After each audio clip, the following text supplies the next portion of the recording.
Bhim army के रहते ना SC/ST एक्ट को, ना UGC रेगुलेशंस को, ना देश में OBC और SC/ST को मिले आरक्षण को कोई हटा सकता है ना मिटा सकता है।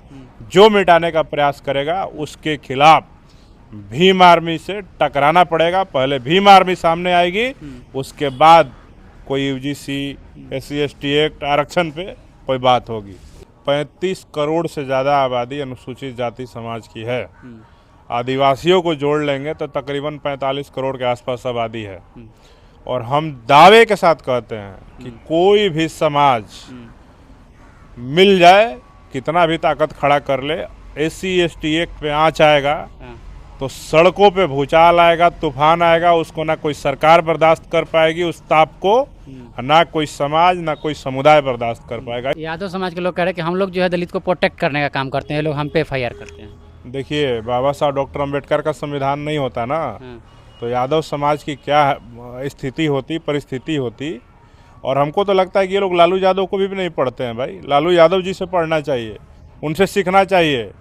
लालू यादव ने हमेशा शोषितों वंचितों की बात की, उनके हक अधिकार की लड़ाई लड़ी, उनके हक हकूक में हमेशा उन्होंने सड़क से लेकर सदन तक आवाज़ उठाने का काम किया। कुछ दिन पहले UGC जो है एक्ट लाया गया था, तो उसके बाद जो है सभी बहुजन एक हो गए थे, लेकिन फिर ऐसा कुछ महीने बाद ही ऐसा क्या हुआ कि सब लोग जो है अपने आपस में जो टूटते हुए नजर आ रहे हैं।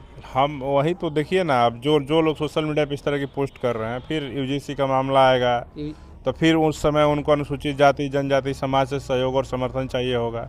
और UGC में तो ऑलरेडी SC/ST एक्ट प्रोटेक्ट करता है दलितों को हर जगह पे, चाहे गांव हो, समाज हो, यूनिवर्सिटी हो, कॉलेज हो, अस्पताल हो, न्यायालय हो, कहीं भी।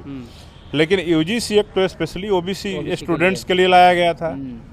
लेकिन OBC स्टूडेंट्स और उनके जो RSS और नाजायज के पालतू जो नालायक औलाद हैं, जो RSS के द्वारा मोहन भागवत के बातों को सुनते हैं, जो धीरेन्द्र शास्त्री को अपना आराध्य मानते हैं, वही लोग SC/ST एक्ट का विरोध कर रहे हैं। OBC समाज के लोग जो बाबा साहब डॉक्टर अंबेडकर को मानते हैं, फुले साहब को मानते हैं, पेरियार साहब को मानते हैं, वो लोग SC/ST एक्ट का विरोध नहीं करते हैं। OBC वर्सेस SC/ST कर दे, ताकि पहले SC/ST एक्ट को हम लोग सब OBC का सहारा लेके SC/ST एक्ट का विरोध करेंगे, उसको कमज़ोर करने का काम करेंगे।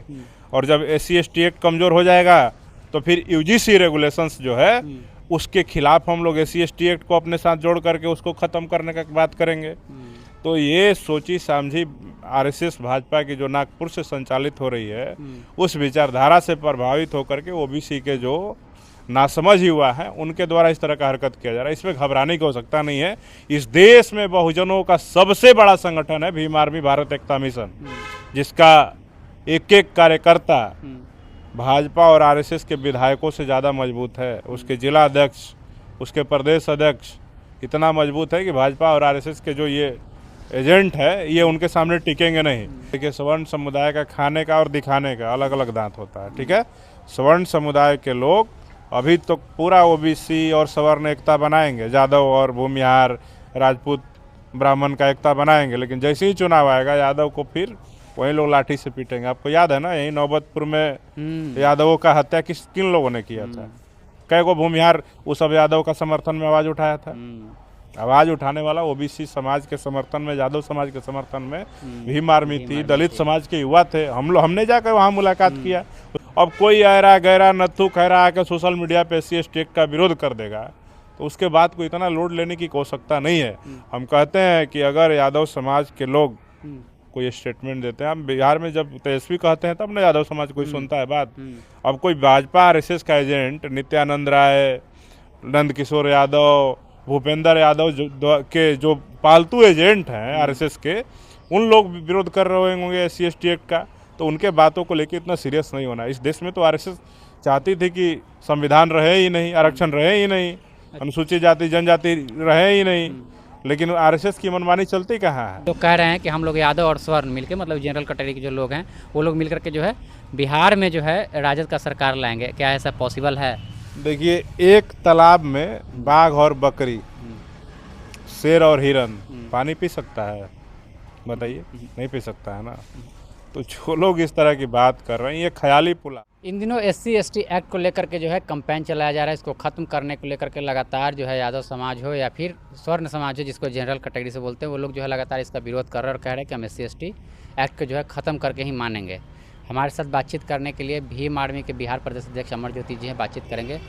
लगातार आप फेसबुक पोस्ट के माध्यम से देख रहे हैं कि कैंपेनिंग चलाया जा रहा है कि SC/ST एक्ट का जो है दुरुपयोग किया जा रहा है, इसको जो है ख़त्म करने की जो मांग की जा रही है। सबसे तो पहले हम कहेंगे कि अगर यादव समाज के लोग या OBC समाज के लोग SC/ST एक्ट का विरोध कर रहे हैं तो मुझे ऐसा लगता है कि अपने नेताओं के लिए, जो उनके समाज के नेता हैं, जो उनकी राजनीतिक दल है, उनके लिए वो कब्र खोदने का काम कर रहे हैं। दूसरी बात, किसी एक जाति के, किसी एक कम्युनिटी के विरोध कर देने से SC/ST एक्ट को ख़त्म कर दिया जाए, ये कहीं से भी जायज़ नहीं है।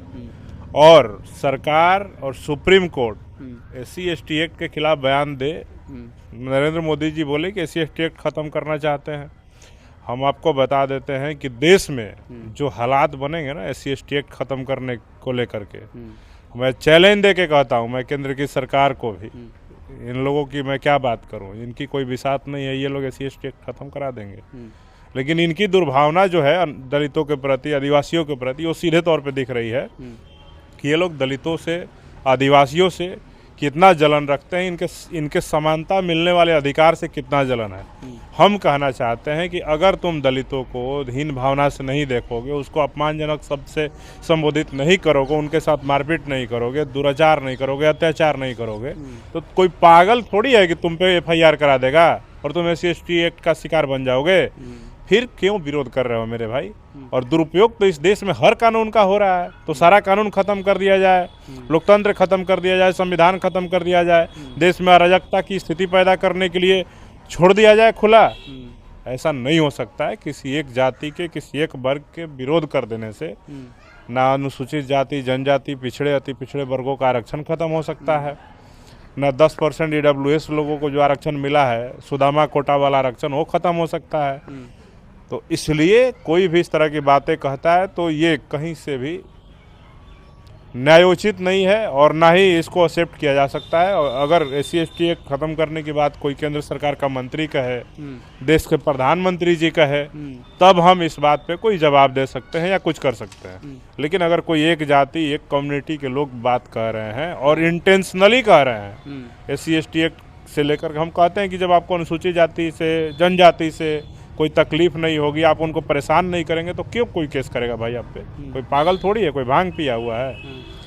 तो लगातार जो है इसका विरोध हो रहा है। उधर से जो है कह रहे हैं कि पांचों पांडव मिलकर, यानी भूमिहार जो है, भूमिहार पंडित और उसके बाद ब्राह्मण, उसके बाद भूमिहार पंडित राजपूत, लाला, और इधर ये लोग सब लोग मिलकर के, यादव जो है, पांचों पांडव मिलकर के तो SC/ST को खत्म करेंगे। देखिए, पोस्ट किया जा रहा है। देखिए, हम कह देते हैं, इस देश में 35 करोड़ से ज़्यादा आबादी अनुसूचित जाति समाज की है। आदिवासियों को जोड़ लेंगे तो तकरीबन 45 करोड़ के आसपास आबादी है। और हम दावे के साथ कहते हैं कि कोई भी समाज मिल जाए, कितना भी ताकत खड़ा कर ले, SC/ST एक्ट पे आँच आएगा तो सड़कों पे भूचाल आएगा, तूफान आएगा, उसको ना कोई सरकार बर्दाश्त कर पाएगी, उस ताप को ना कोई समाज, ना कोई समुदाय बर्दाश्त कर पाएगा। इसलिए हम कोई भी कम्युनिटी के लोग अपना अलग अलग अपना विरोध करने का, लोकतंत्र में सबको अधिकार है। आप स्वेच्छा से अपनी बात रख सकते हैं, आपको स्वतंत्रता है, अभिव्यक्ति की आज़ादी है। लेकिन इसका मतलब ये नहीं है कि आप तर्क से कहिए ना कि SC/ST एक्ट खत्म करने के लिए आपके पास क्या तर्क है, फिर हम आपका जवाब देंगे। दुरुपयोग कहाँ दुरुपयोग हो रहा है, कहाँ दुरुपयोग हो रहा है? 45 करोड़ आबादी वाला SC/ST समुदाय, अभी तक का सरकारी डाटा है, भारत सरकार का डाटा है कि अभी तक मात्र 45 करोड़ आबादी वाली समुदाय ने मात्र 7 लाख FIR पूरे देश में रजिस्टर कराया है 89 के बाद से। तो हम पूछना चाहते हैं कि इधर 26-10-36 साल में ये समाज 45 लाख FIR दर्ज नहीं करा पाया, जिसकी आबादी 45 करोड़ है, और आप कहते हैं कि SC/ST एक्ट का दुरुपयोग हो रहा है। हम लोगों ने तो किसी के ऊपर SC/ST एक्ट का मुकदमा नहीं किया जब तक कोई हमको अपमानित करने वाला शब्द नहीं कहेगा, कोई धमकी नहीं देगा, कोई मारपीट नहीं करेगा, कोई उस तरह का बात नहीं करेगा। हम पागल थोड़ी हैं। गांवों में जिसको सताया जाता है, जिसको पीटा जाता है, जाति संबोधित करके उसको अपमानित किया जाता है, वो लोग एफआईआर करते हैं। यादव समाज के लोग कह रहे हैं कि हम लोग जो है दलित को प्रोटेक्ट करने का काम करते हैं, ये लोग हम पे एफआईआर करते हैं। देखिए, बाबा साहब डॉक्टर अंबेडकर का संविधान नहीं होता ना, तो यादव समाज की क्या स्थिति होती, परिस्थिति होती। और हमको तो लगता है कि ये लोग लालू यादव को भी नहीं पढ़ते हैं भाई। लालू यादव जी से पढ़ना चाहिए, उनसे सीखना चाहिए। लालू यादव ने हमेशा शोषितों वंचितों की बात की, उनके हक अधिकार की लड़ाई लड़ी, उनके हक हकूक में हमेशा उन्होंने सड़क से लेकर सदन तक आवाज उठाने का काम किया। और मुझे ऐसा लगता है कि बीजेपी और आरएसएस के लोग, चूंकि बिहार में राजद कमजोर हो गई है, तेजस्वी यादव जी अभी उतने मजबूत स्थिति में नहीं है, इसलिए मुझे लगता है कि भाजपा और आरएसएस द्वारा भेजे हुए जो एजेंट हैं वो यादव समाज का टाइटल बना करके, उनके नाम से आईडी बना करके SC/ST एक्ट का विरोध कर रहे हैं।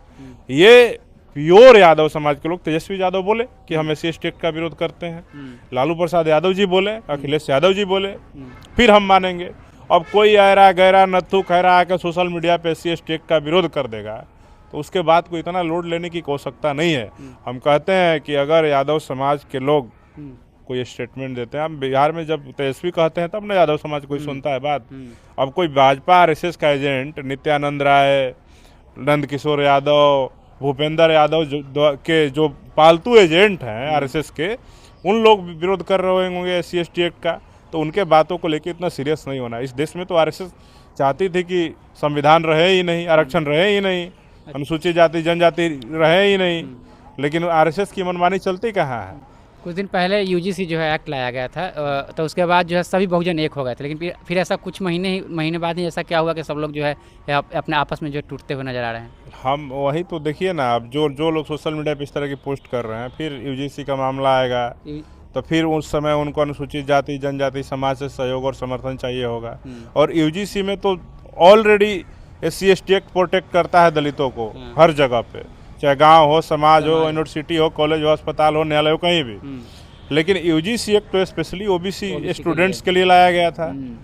लेकिन OBC स्टूडेंट्स और उनके जो आरएसएस और नाजायज के पालतू जो नालायक औलाद हैं, जो आरएसएस के द्वारा मोहन भागवत के बातों को सुनते हैं, जो धीरेन्द्र शास्त्री को अपना आराध्य मानते हैं, वही लोग SC/ST एक्ट का विरोध कर रहे हैं। OBC समाज के लोग जो बाबा साहब डॉक्टर अंबेडकर को मानते हैं, फूले साहब को मानते हैं, पेरियार साहब को मानते हैं, वो लोग SC/ST एक्ट का विरोध नहीं करते हैं। कहीं ये जनरल समाज का सोचा समझा साजिश तो नहीं है ना, कि कहीं इसी तरह से जो है आप पहले ही लोग को फूट डाल देते हैं, उसके बाद UGC लोग आपस में जब फूट जाएंगे फिर समर्थन नहीं कर पाएंगे UGC के लिए।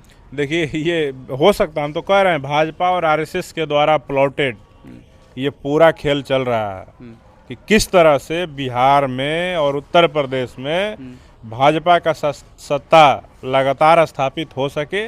इसलिए चाह रहे हैं ये लोग कि OBC वर्सेस SC/ST कर दे, ताकि पहले SC/ST एक्ट को हम लोग सब OBC का सहारा लेके SC/ST एक्ट का विरोध करेंगे, उसको कमज़ोर करने का काम करेंगे। और जब SC/ST एक्ट कमज़ोर हो जाएगा तो फिर UGC रेगुलेशंस जो है उसके खिलाफ हम लोग SC/ST एक्ट को अपने साथ जोड़ करके उसको ख़त्म करने का बात करेंगे। तो ये सोची समझी आरएसएस भाजपा की जो नागपुर से संचालित हो रही है, उस विचारधारा से प्रभावित होकर के OBC के जो नासमझ युवा हैं उनके द्वारा इस तरह का हरकत किया जा रहा है। इसमें घबराने की आवश्यकता नहीं है।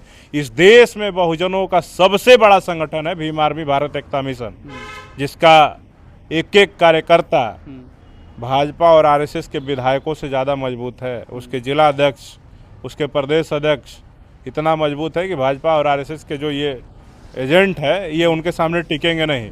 तो इस देश में देखने के लिए बिल्कुल मैं कह रहा हूँ आपको कि भीम आर्मी के रहते ना SC/ST एक्ट को, ना UGC रेगुलेशंस को, ना देश में OBC और SC/ST को मिले आरक्षण को कोई हटा सकता है ना मिटा सकता है। जो मिटाने का प्रयास करेगा उसके खिलाफ भीम आर्मी से टकराना पड़ेगा। पहले भीम आर्मी सामने आएगी, उसके बाद कोई UGC SC/ST एक्ट आरक्षण पे कोई बात होगी। इन दिनों एक और जो है सवाल जो है लगातार चर्चा का विषय बना हुआ है। लोग कह रहे हैं कि हम लोग यादव और स्वर्ण मिलके, मतलब जनरल कैटेगरी के जो लोग हैं वो लोग मिलकर के जो है बिहार में जो है राजद का सरकार लाएंगे। क्या ऐसा पॉसिबल है? देखिए, एक तालाब में बाघ और बकरी, शेर और हिरन पानी पी सकता है? बताइए, नहीं पी सकता है ना। तो जो लोग इस तरह की बात कर रहे हैं ये ख्याली पुलाव है। हमको बताइए कि कोई एक कारण बताइए कि सवर्ण समुदाय भाजपा से अलग हो जाए, कोई एक कारण बताइए, कोई एक कारण है? यूजीसी रेगुलेशन तो मैंने बिहार में सरकार ऐसे ही बन गया। यूजीसी रेगुलेशंस के पहले न चुनाव हुआ बिहार में, तो काहे नहीं बिहार में भाजपा को उखाड़ के फेंक दिया, लोग राजद की सरकार बनवा दिया सवर्ण लोग। सवर्ण समुदाय के चाल को आप नहीं समझ सकते हैं। सवर्ण समुदाय वो समुदाय है, वो अपनी जाति देखता है, वो पार्टी से पहले जाति देखता है। अगर राजद का भूमिहार लड़ रहा होगा, भाजपा का बैकवर्ड लड़ रहा होगा, तो वहाँ पे सवर्ण लोग सब राजद वाला सवर्ण को वोट देगा, जब भाजपा का बैकवर्ड को नहीं देगा। और वहीं फिर भाजपा से कोई सवर्ण लड़ रहा होगा, राजद से बैकवर्ड लड़ रहा होगा, तो भाजपा को देगा। और जब से 10% आरक्षण नरेंद्र मोदी जी ने देश के सवर्णों को दिया है, सुदामा कोटा वाला ईडब्ल्यूएस आरक्षण, तब से ये सवर्ण समुदाय है अगले 10-15 वर्षों के लिए भाजपा के साथ शिफ्ट हो गया। राम मंदिर बन गया, उनको क्या चाहिए? 370 हट गया, मुसलमान को चाप करके रखा है, दलितों का हक अधिकार की कटौती हो रही, नौकरी छीनी जा रही है। सवर्ण समुदाय का है राजद के साथ जाएगा। ओबीसी का जो है जो अभी जो बढ़ाया गया था वो भी छीन लिया गया। यूजीसी रेगुलेशन पे सरकार ने बैकफुट पे आ गई, तो सवर्णों को चाहिए क्या भाई? वो तो बरगला रहे हैं, आप उनके चाल को समझ नहीं सकते हैं। अभी भाईचारा निभाएंगे, बाद में जो है वोट देने का। चुनाव जब आएगा ना, देखिए सवर्ण समुदाय का खाने का और दिखाने का अलग अलग दांत होता है, ठीक है। सवर्ण समुदाय के लोग अभी तो पूरा ओबीसी और सवर्ण एकता बनाएंगे, यादव और भूमिहार राजपूत ब्राह्मण का एकता बनाएंगे, लेकिन जैसे ही चुनाव आएगा यादव को फिर वही लोग लाठी से पीटेंगे। आपको याद है ना, यही नौबतपुर में यादवों का हत्या किन लोगों ने किया था? कई को भूमिहार उस सब यादव का समर्थन में आवाज उठाया था। आवाज उठाने वाला ओबीसी समाज के समर्थन में, यादव समाज के समर्थन में भीम आर्मी थी, दलित समाज के युवा थे। हमने जाकर वहाँ मुलाकात किया। उस मामले में प्रशासन को हम लोगों ने सख्ती से बोला कि इस पर कार्रवाई कीजिए, नहीं तो हम लोग आंदोलन करेंगे। तो हम पूछना चाहते हैं कि जितना कत्लेआम होता है बिहार में यादवों का, बताइए ना कितना कत्लेआम यादवों का दलितों ने किया है? कोई एक उदाहरण बताइए, कोई एक जिला, कोई एक घटना यहाँ पे यादवों को या ओबीसी की जातियों को दलितों ने जाकर सताने का काम किया, उनको पिटने का, कुटने का काम किया। उनको खुन्नस खाली सिर्फ SC/ST एक्ट। हाँ, हम लेकिन सैकड़ों उदाहरण है बिहार में कि यादवों का, ओबीसी का कत्लेआम, जनसंहार, कटिहार से लेके मधुबनी, पटना और कहाँ पे मोकामा तक कौन लोग कर रहे हैं? भूमिहार लोग कर रहे हैं, राजपूत लोग कर रहे हैं, ब्राह्मण लोग कर रहे हैं। तो फिर ये एकता कैसे बन जाएगा? हम पूछना चाहते हैं, जो यादव भूमिहार एकता बना रहे हैं, दुलारचंद यादव को तुम कैसे मुंह दिखाओगे उसके परिवार को, जब वो वहाँ पे मोकामा का गुंडा अनंत सिंह उसका हत्या कर दिया? तो उस समय यानी वो मतलब जो है चीजें भूल गए, सब भूल जाओ, माफ कर दो। तुम राजद के जो 5 MLA भागे, चेतन आनंद, नीलम देवी और तमाम लोग, इनको भूल जाओ तुम, नहीं तो तुम्हारे तेजस्वी यादव सरकार में होते। तो जब ये सब भूल करके तुमको आगे बढ़ना, एकता बनाना, तो बनाइए, क्या दिक्कत है? अनुसूचित जाति जनजाति समाज कमजोर है क्या? बिहार में 23% आबादी है हमारी, और जिस दिन हम लोग एकजुट हो गए ना, हमको किसी की आवश्यकता नहीं है। जिस दिन हम लोग एकजुट हो गए, बिहार में मुख्यमंत्री कोई अनुसूचित जाति समाज का बच्चा बनेगा। यानी 2030 में जो है अगर इस तरह से स्थिति रहा तो और भी भुगतना पड़ सकते हैं। बिल्कुल बिल्कुल। और बहुत हम तो कह रहे हैं कि राजद के लिए गड्ढा खोद रहे हैं ये लोग। राजद के तेजस्वी यादव की पार्टी के लिए जो लोग इस तरह की बातें कर रहे हैं, वो गड्ढा खोदने का काम कर रहे हैं। चलिए, तो हमारे साथ अमरजीत भीम आर्मी के प्रदेश अध्यक्ष, आपकी क्या प्रतिक्रिया SC/ST एक्ट को लेकर के? अपनी प्रतिक्रिया लिखिएगा कमेंट बॉक्स में। देखते हैं पब्लिक हार्ट में। अभिषेक, बहुत बहुत धन्यवाद।